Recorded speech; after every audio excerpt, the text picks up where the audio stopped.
નમસ્કાર મિત્રો, સ્વાગત છે તમારું આપણી આ યુટ્યુબ ચેનલમાં જેનું નામ છે ગુજરાતી જીકેની જમાવટ. આજના વિડીયોમાં વાત કરીશું મિત્રો ભારતના રાજ્ય સરકાર દ્વારા રક્ષાબંધન પહેલાં રાજ્યના આવા કર્મચારીઓ કે જેઓનું સંખ્યાબળ રાજ્યમાં 1.20 લાખ કરતાં વધારે છે, તો આવા 1.25 લાખ જેટલા રાજ્ય સરકારના આવા કર્મચારીઓને મુખ્યમંત્રી દ્વારા જે છે તે મિત્રો મહત્વની ડબલ ભેટ આપવામાં આવી જઈ રહી છે.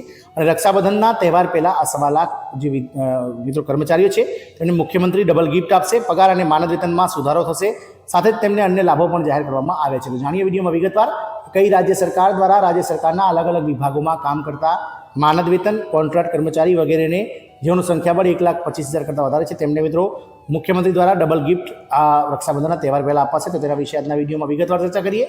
તો વિડીયોના અંત સુધી આપ બનાવી રહો, અને જો ચેનલમાં તમે નવા હશો તો અમારી ચેનલને સબસ્ક્રાઇબ કરો, બાજુમાં રહેલું બેલ આઇકોન દબાવી નોટિફિકેશન ઓન કરો, જેથી કરીને ચેનલ પર મૂકવામાં આવતા વિવિધ ભરતીઓના નોટિફિકેશન, વિવિધ ભરતીઓના પરિણામ, જીકેના વિડીયો અને સરકારી કર્મચારી પેન્શનર્સ યોજનાઓને લગતા પરિપત્રો સરળતાથી તમને ચેનલના માધ્યમથી ઉપલબ્ધ થઈ જાય. તો રક્ષાબંધન પહેલાં 1.20 લાખ કર્મચારીઓને મુખ્યમંત્રી આપશે ડબલ ગિફ્ટ, પગાર અને માનદ વેતનમાં વધારો થશે, તમને અન્ય લાભો પણ મળશે.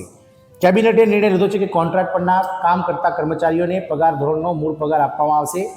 મોંઘવારી ભથ્થા પ્રમાણે નિયમિત કર્મચારીઓની જેમ 1 જાન્યુઆરી અને જુલાઈના રોજ કરાર આધારિત કર્મચારીઓના માનદ વેતનમાં પણ વધારો કરવાની જોગવાઈ કરવામાં આવી છે. વાત કરીએ હરિયાણા સરકાર, તો હરિયાણા સરકારના કોન્ટ્રાક્ટ આધારિત કર્મચારીઓ માટે સારા સમાચાર છે. ગુરુવારે યોજાયેલી કેબિનેટની બેઠકમાં રાજ્યના નાયબ સૈનિક સરકારે રક્ષાબંધન પહેલાં કાચા કામ એટલે કે કોન્ટ્રાક્ટ આધારિત કર્મચારીઓના હિતમાં ઘણા મોટા નિર્ણયો લીધા છે, અને આનાથી આઉટસોર્સ કરવામાં મદદ મળશે અને HKRNI હેઠળ રોકાયેલા 1,20,000 કર્મચારીઓને લાભ મળશે. કર્મચારીઓને પગાર ધોરણનો મૂળ પગાર પણ મળશે, અને જો કે 50,000થી વધુ પગાર લેનારા કર્મચારીઓને આ નીતિમાં સામેલ કરવામાં આવશે નહીં. એટલે કે જે કર્મચારી કોન્ટ્રાક્ટમાં નોકરી કરે છે હરિયાણા સરકારમાં અને જેમનો પગાર 50,000 કરતાં ઓછો છે તેવા કર્મચારીઓને હવે મૂળભૂત પગારના જે કર્મચારીના લેવલ પ્રમાણે મૂળભૂત પગાર એટલે કે બેઝિક પગાર અને સાથે જ મિત્રો જુલાઈ અને જાન્યુઆરીના મોંઘવારી ભથ્થાનો લાભ પણ આપવામાં આવશે. આ કર્મચારીઓને પગાર ધોરણનો લાભ મળશે. સીએમએ કહ્યું હતું કે ગેસ્ટ ટીચરની જેમ વિવિધ વિભાગો, બોર્ડ, નિગમો અને સ્વાયત્ત સંસ્થાઓમાં કામ કરતા કર્મચારીઓની સેવાઓ 58 વર્ષ સુધી સુનિશ્ચિત કરવામાં આવશે. રાજ્ય સરકાર આ માટે કાયદો લાવશે. કર્મચારીઓને પગાર ધોરણનો મૂળ પગાર મળશે. આ નિર્ણય હેઠળ કાચા કામના એટલે કે કોન્ટ્રાક્ટ કર્મચારીઓને વાર્ષિક પગાર વધારાનો લાભ મળશે. 50,000 રૂપિયાથી વધુ પગાર મેળવનાર અને પ્રાયોજિત કર્મચારીઓને કેન્દ્ર સરકારની યોજનાનો લાભ નહીં મળે. 5 વર્ષ કે તેથી વધુ નોકરી કરનારાઓને લાભ મળશે. જે કર્મચારીઓને 5 વર્ષ કે તેથી વધુ સમયથી નોકરી કરે છે તેમને લઘુત્તમ પગાર ધોરણના 5% વધુ મળશે.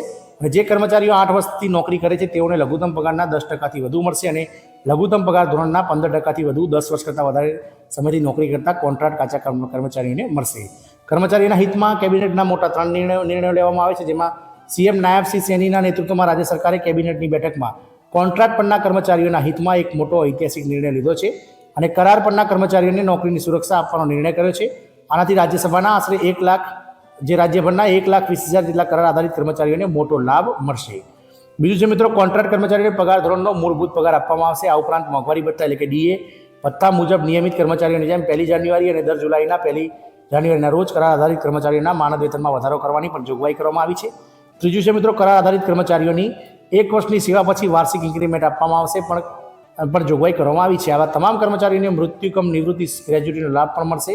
એટલું જ નહીં, કોન્ટ્રાક્ટ પરના કર્મચારીઓને પણ મેટર્નિટી લીવ અને વિવિધ જે એક્ટ છે તે ઉપલબ્ધ તમામ લાભો મળવા પાત્ર થશે. આમ મિત્રો નાયબ સૈનિક સરકાર દ્વારા રાજ્ય સરકારના 1.20 લાખ કરતાં વધારે કરાર, કોન્ટ્રાક્ટ અને હંગામી આધારિત કર્મચારીઓ માટે મહત્વના 3 લાભો જે છે તે જાહેર કરવામાં આવે છે.